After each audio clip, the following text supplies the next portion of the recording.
के लिए सादर आमंत्रित करता हूं। हमारे देश के कृषि मंत्री श्रीमान नरेंद्र सिंह जी तोमर,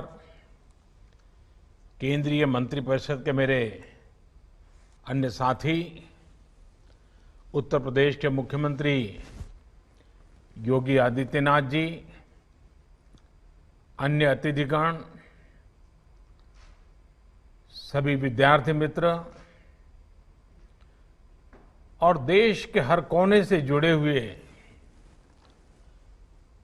इस वर्चुअल समारोह में उपस्थित सभी मेरे प्यारे भाई और बहनों, रानी लक्ष्मीबाई केंद्रीय कृषि विश्वविद्यालय के नए शैक्षणिक और प्रशासनिक भवन के लिए मैं आप सभी को बहुत बहुत बधाई देता हूं, बहुत शुभकामनाएं देता हूं। यहां से पढ़कर बहुत कुछ सीख करके निकलने वाली युवा साथी देश के कृषि क्षेत्र को सशक्त करने का काम करेंगे।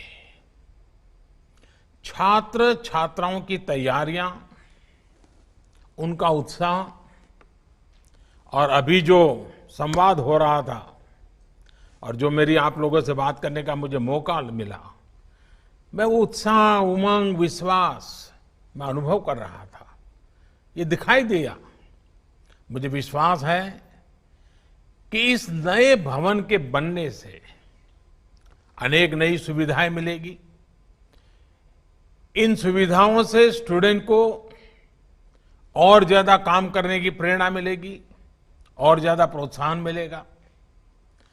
साथियों, कभी रानी लक्ष्मीबाई ने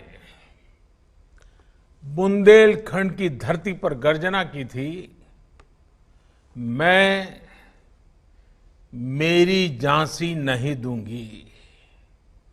हम सबको ये वाक्य बराबर याद है, मैं मेरी झांसी नहीं दूंगी। आज एक नई गर्जना की आवश्यकता है और इसी झांसी से, इसी बुंदेलखंड की धरती से आवश्यकता है। मेरी झांसी, मेरा बुंदेलखंड आत्मनिर्भर भारत अभियान को सफल बनाने के लिए पूरी ताकत लगा देगा, एक नया अध्याय लिखेगा।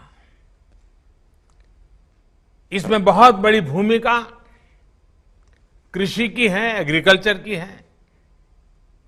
जब हम कृषि में आत्मनिर्भरता की बात करते हैं तो ये सिर्फ खाद्यान्न तक ही सीमित नहीं है,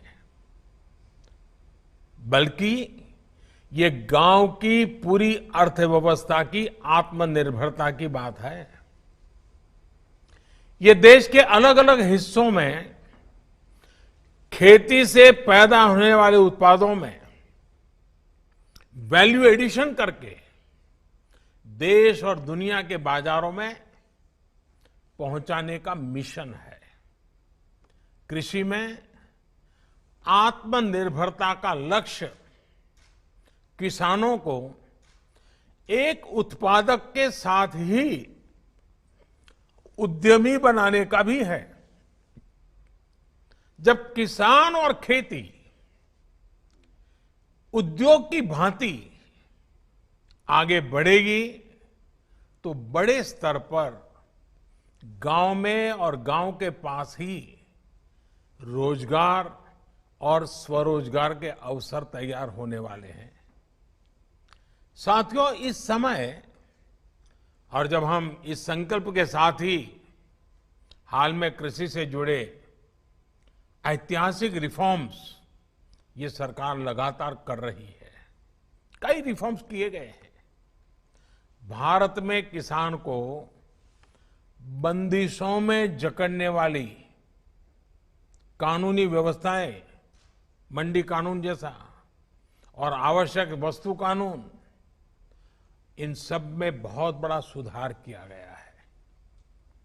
इससे किसान अब बाकी उद्योगों की तरह पूरे देश में मंडियों से बाहर भी जहां उसको ज्यादा दाम मिलते हैं वहां अपनी उपज बेच सकेगा। इतना ही नहीं, गांव के पास उद्योगों के क्लस्टर बनाने की व्यापक योजना बनाई गई है। इन उद्योगों को बेहतर इंफ्रास्ट्रक्चर की सुविधा मिले, इसके लिए 1,00,000 करोड़ रुपए का विशेष फंड बनाया गया है। इस फंड के माध्यम से हमारे कृषि उत्पादक संघ, हमारे एफपीओज अब भंडारण से जुड़ा आधुनिक इंफ्रास्ट्रक्चर भी तैयार कर पाएंगे और प्रोसेसिंग से जुड़े उद्योग भी लगा पाएंगे। इससे कृषि क्षेत्र में पढ़ाई करने वाले युवाओं और उनके सभी साथी, इन सबको नए अवसर मिलेंगे, नए स्टार्टअप्स के लिए रास्ते बनेंगे। साथियों, आज बीज से लेकर के बाजार तक खेती को टेक्नोलॉजी से जोड़ने का, आधुनिक रिसर्च के फायदों को जोड़ने का निरंतर काम किया जा रहा है।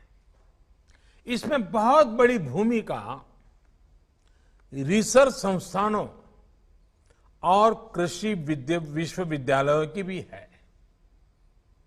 6 साल पहले की ही बात करें तो जहां देश में सिर्फ एक केंद्रीय कृषि विश्वविद्यालय था, आज 3 सेंट्रल एग्रीकल्चर यूनिवर्सिटीज देश में कार्यरत है।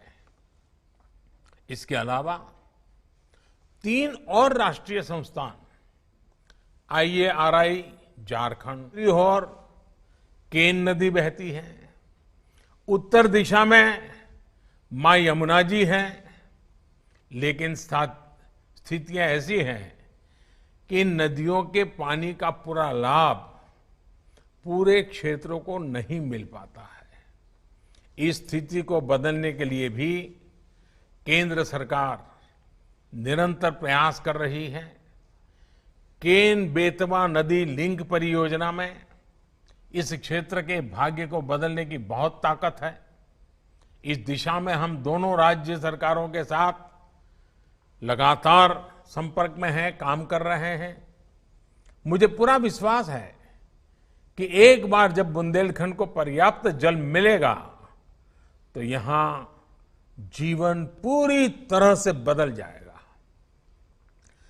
बुंदेलखंड एक्सप्रेसवे हो या फिर डिफेंस कॉरिडोर, हजारों करोड़ रुपए के प्रोजेक्ट भी यहां रोजगार के हजारों नए अवसर बनाने का काम करेंगे। वो दिन दूर नहीं जब वीरों की ये भूमि झांसी और इसके आसपास का ये पूरा क्षेत्र देश को रक्षा क्षेत्र में आत्मनिर्भर बनाने के लिए एक बड़ा क्षेत्र विकसित हो जाएगा। यानी एक तरह से बुंदेलखंड में जय जवान, जय किसान और जय विज्ञान का मंत्र चारों दिशाओं में गूंजेगा। केंद्र सरकार और उत्तर प्रदेश की सरकार बुंदेलखंड की पुरातन पहचान को, इस धरती के गौरव को समृद्ध करने के लिए प्रतिबद्ध है। भविष्य की मंगल कामनाओं के साथ एक बार फिर यूनिवर्सिटी के नए भवन की आप सबको बहुत बहुत बधाई। 2 गज की दूरी, मास्क है जरूरी, इस मंत्र को आप हमेशा याद रखिए। आप सुरक्षित रहेंगे तो देश सुरक्षित रहेगा। आप सभी का बहुत बहुत आभार, धन्यवाद।